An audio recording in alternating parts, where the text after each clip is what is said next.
Padayon gihapon ang pagpangandam sa Lapu-Lapu City Government bisan pa kung way tukmang adlaw kung gano sa moabot ang mga vaccine alang sa COVID-19.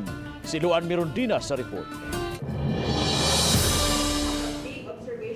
Sa tigom sa COVID-19 Immunization Advisory Council, gihanay na ang detalye sa simulation sa vaccination karong Pebrero 24 sa Paho Gym. Apan gipahibaw ni Dr. Mary Jean Loreche, spokesperson sa DOH-7, nga posibleng sa Marso na sugdan ang pagpamakuna sa dakbayan kay ang unang batch sa mga vaccines alang man sa mga health workers sa Vicente Soto Memorial Medical Center.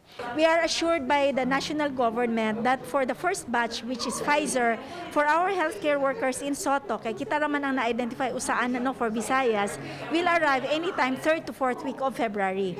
Lakip sa gipangandaman sa medical team kung may adverse allergic reactions ang mga mabakunahan. Makigtigom pa ang DOH sa mga hospital aron hanayon ang mga lagda alang sa mga magpabakuna sa mga hospital inay sa vaccination site sama sa Paho Gym. Wala pa hinuoy mga LGU o baka mga pribadong institusyon nga gitugutang makapamakuna na. Samtang hangyoon sa dakbayan ang DOH nga unahon pagpamakuna ang mga non-medical essential workers sama sa mga drivers inay ang mga senior citizens nga mo'y second priority base sa priority sector subay sa gilatid nga lagda sa Department of Health. Base sa nahipos nga data sa Lapu-Lapu City Health ubay-ubay sa mga naigo sa COVID-19 mga non-medical essential workers hinungdan nga nakita nila ang panginahanglan nga ma-prioritize sila alang sa phase 2 sa vaccination. We will write a letter to the national asking for the reconsideration nga ang among second priority are those katong frontline non-health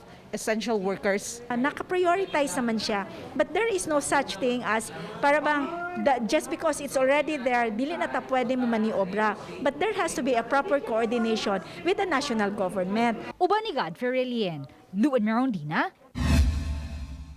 Balitang Bisdak.